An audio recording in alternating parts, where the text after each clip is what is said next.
और ये बड़ी जानकारी आप तक पहुंचा रहे हैं, जहां पर बीजेपी उम्मीदवार को वोट देने से रोका गया है। घाटल से बीजेपी उम्मीदवार हैं हिरण चटर्जी, सड़क पर आग लगाकर रोकने की कोशिश यहां पर की गई है। पश्चिम बंगाल से हिंसा की लगातार खबरें आ रही हैं और ये अब आपको बाकी आंकड़े भी साथ ही साथ हम दिखाएंगे। इलेक्शन की खबरें भी दिखा रहे हैं। पश्चिम बंगाल में तृणमूल कांग्रेस का आतंक लेकिन जारी है। बीजेपी उम्मीदवार को वोट देने से रोका गया है और घाटल से बीजेपी उम्मीदवार हैं हिरण चटर्जी, उनको यहां पर रोका गया है। सड़क पर आग लगाकर रोकने की कोशिश की गई है। और ये तस्वीरें भी हम आप तक दिखा रहे हैं। ये देखिए, यहाँ पर आग लगाकर तांडव करते नजर आ रहे हैं टीएमसी के गुंडे, और यहाँ पर वोट देने से रोका गया है। घाटल से बीजेपी उम्मीदवार हैं हिरण चटर्जी। तो ये तस्वीरें बिल्कुल, ये तस्वीरें बहुत महत्वपूर्ण है। हम पुनः आपको वो तस्वीर दिखाएंगे जहां पर वो व्यक्ति नाचता हुआ, एक क्या कहें, बिल्कुल पागलों की मानिंद नाचता हुआ वो व्यक्ति आपको हमने दिखाया था, जो कि हाँ, ये देखिए, इसको देखिए, हाँ, ये गुंडा भी है और इसको पागल भी आप कह सकते हैं। जिस तरीके का ये नुमाइना दिखा रहा है, जहाँ की प्रदर्शनी लगा रखी है इसने, और ये बीच सड़क में आग लगाकर लाठी घुमाता हुआ। और शिवम, देखा जाए तो चुनाव के दिन कहीं ना कहीं धारा 144 लागू रहती है, और इस तरीके से यहाँ पर इस तरह की तस्वीरें जो सामने आ रही है, कहीं ना कहीं पुलिस प्रशासन पर भी सवालिया निशान खड़े हो रहे हैं। यहाँ पर पुलिस प्रशासन जो है वो भी मुस्तैद नजर आ रहा है। आप पीछे देखिए, जहाँ पर जवानों की तैनाती है और पुलिस प्रशासन के सामने टीएमसी के गुंडों के द्वारा इस तरह की हरकत की गई। और पश्चिम बंगाल में तृणमूल कांग्रेस का आतंक देखने को मिला। आप तस्वीरों में देखकर समझ सकते हैं कि किस तरीके से यहां पर बीजेपी उम्मीदवार को वोट देने से रोका गया। पुलिस प्रशासन की मौजूदगी में टीएमसी के गुंडों के द्वारा यह हरकत की गई, जिसके बाद अब बीजेपी लगातार इस पर सवाल खड़ा करती नजर आ रही है। आपको बता दें कि पश्चिम बंगाल में तृणमूल कांग्रेस का आतंक जारी है, और उस तरह की भीड़ चुनाव के दिन में बीच सड़क पर आग लगाकर घाटल से बीजेपी उम्मीदवार है हिरण चटर्जी, उन्हें वोट करने से रोका गया है।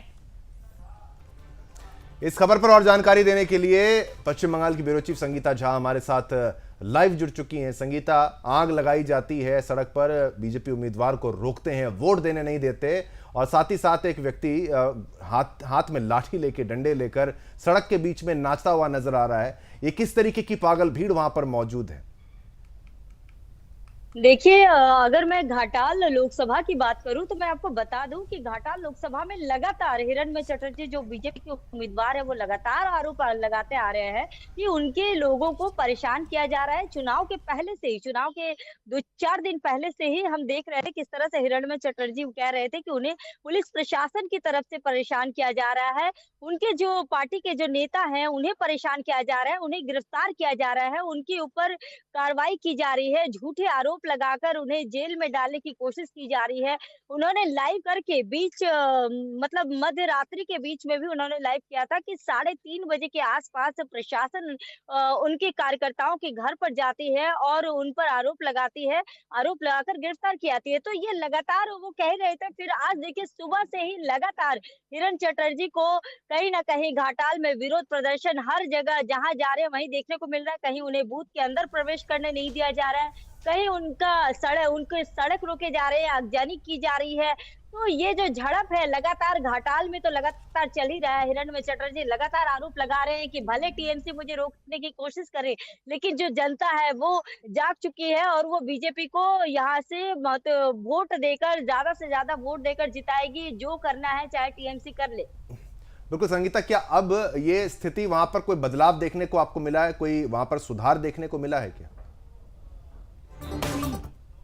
की बात करें तो जब लगातार जो हम देख रहे थे, अभी कुछ देर पहले की ही ये घटना थी आगजनी की, तो फिलहाल इसमें रोक तो लगाया गया है, लेकिन अब देखिए अभी भी समय 6 बजे तक का समय बचा हुआ है चुनाव का। तो आगे और क्या कुछ देखने को मिलेगा ये तो हम आगे देखेंगे ही, लेकिन हाँ, स्थिति को नियंत्रण करने की कोशिश पुलिस बल लगातार कर रही है कि इस तरह की स्थिति उत्पन्न ना हो और शांतिपूर्ण तरीके से मतदान किया जाए, इसकी कोशिश तो पुलिस लगातार कर रही है। लेकिन बावजूद इसके आप देखिए कि हिंसा लगातार हो रही है जगह जगह पर। पश्चिम बंगाल में 8 लोकसभा में आज चुनाव तो हो रहा है, लेकिन ज्यादातर लोकसभा में आज हिंसा, झड़प, ये सारी खबरें, और आप देखिए कि किस तरह से आगजनी कर दी जाती है। तो एक तरह से आप सीधा सीधा कह सकते हैं कि लोगों में प्रशासन का कोई भय नहीं है, कोई डर नहीं है।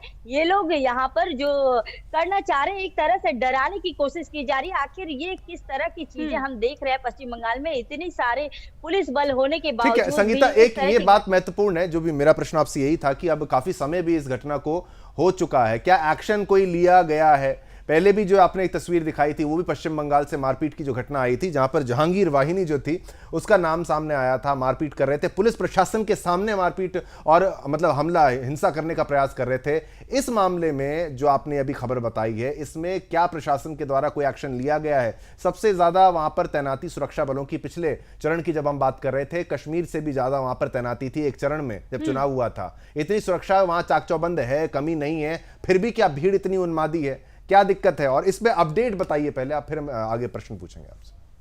देखिए प्रशासन की अगर हम बात करें तो प्रशासन के तरफ से जो है लगातार बीजेपी के नेता आरोप लगा रहे हैं कि प्रशासन मूक दर्शक बनी हुई है, किसी तरह की कोई कार्रवाई जैसी होनी चाहिए वैसे नहीं हो रही है, क्योंकि इतनी भीड़ अचानक ऐसे जमा हो जा रही है। अगर प्रशासन सख्त है तो फिर भीड़ ये किस तरह से जमा हो जा रही है, भीड़ को जमा होने कैसे दिया जा रहा है, ये एक बड़ा सवाल लगातार बीजेपी के नेता जो है, बीजेपी के उम्मीदवार जो है वो खड़े कर रहे हैं। और साथ ही अगर हम बात करें कि अभी की स्थिति की, तो प्रशासन ने सभी को हटाने की कोशिश की है, लेकिन सवाल यही उठता है कि आखिर ये भीड़ जमा कैसे हो जा रही है, जब इतनी सख्त चारों तरफ से पूरी तरह से लोग मौजूद हैं, पुलिस के बल मौजूद है, फिर इस तरह से भीड़ कैसे जमा हो जाती है, अगजनी कैसे हो जाती है, आखिर हो कैसे रही है? सबसे बड़ा सवाल तो यही हो रहा है, क्योंकि आप देखिए कि पश्चिम बंगाल में सबसे ज्यादा अगर पुलिस बल की मौजूदगी है तो वो पश्चिम बंगाल में ही है, क्योंकि हिंसा की दृष्टि से ही ऐसा किया गया है। और साथ ही यह भी मैं आपको बता दूं कि पिछले जब हम 2021 विधानसभा का चुनाव देखे थे, उसके बाद चुनाव के बाद भी हमने देखा था कि किस तरह से हर जगह अगजनी हुआ था, मारपीट हुआ था, कई लोग मारे गए थे। इसी को देखते हुए जो आज खबर आ रही थी कि चुनाव के बाद भी जो केंद्रीय बल हैं वो पूरे पश्चिम बंगाल में कुछ दिन तक तैनात रहेंगे, क्योंकि चुनाव के बाद भी हम देखते हैं कि हिंसा होती है, जैसे ही रिजल्ट आया था उसके बाद हिंसा देखी जाती है। लेकिन आप देखिए कि आज जैसे कि चुनाव लगातार आप जगह जगह हिंसा हम देख रहे हैं, झड़प देख रहे हैं, और साथ ही अगजनी भी हो गया। और सुबह सुबह हमने कैसे देखा था कि तामलुक में एक टीएमसी नेता की हत्या हो जाती है, कई जगह मारपीट हो रही है। तो ये आप देखिए केंद्रीय बल के होने के बावजूद भी हो रही है। जब ये केंद्रीय बल चली जाएगी वापस, तब सोचिए कि स्थिति क्या होगी पश्चिम बंगाल और में। संगीता, ये काफी दुर्भाग्यपूर्ण है, जैसा कि हम अपने दर्शकों को लगातार तस्वीरों में दिखा रहे हैं कि यहाँ पर केंद्रीय बल की तैनाती है, स्थानीय पुलिस प्रशासन की तैनाती है, और उनकी मौजूदगी में इस तरह की घटना को अंजाम भी दिया जा रहा है। संगीता, इसी बीच हम ये भी समझना चाहेंगे, क्या इस घटना में किसी के घायल होने की खबर, किसी तरह की जनहानि की भी कोई खबर सामने आ रही है? देखिए घायल तो कुछ लोग हुए हैं, जिन्हें कहा जा रहा है कि उनके ऊपर डंडे बरसाए गए हैं या मारपीट हुई है, थोड़ी बहुत है, लेकिन इससे ज्यादा अभी तक कोई हानि हुई नहीं है, ज्यादा कुछ अभी तक कहीं से कुछ खबर नहीं आ रही है। और रही बात, थोड़ी बहुत झड़प हो रही है, लोगों को रोका जा रहा है, एजेंट के जो बूथ एजेंट है, कई जगह आरोप लगाए जा रहे हैं कि बूथ एजेंट को रोका जा रहा है, घुसने नहीं दिया जा रहा था, ये सुबह सुबह आरोप लगाए जा रहे थे। लेकिन अभी अगर बात करें तो अभी तक किसी प्रकार की कोई बड़ी खबर नहीं आ रही है।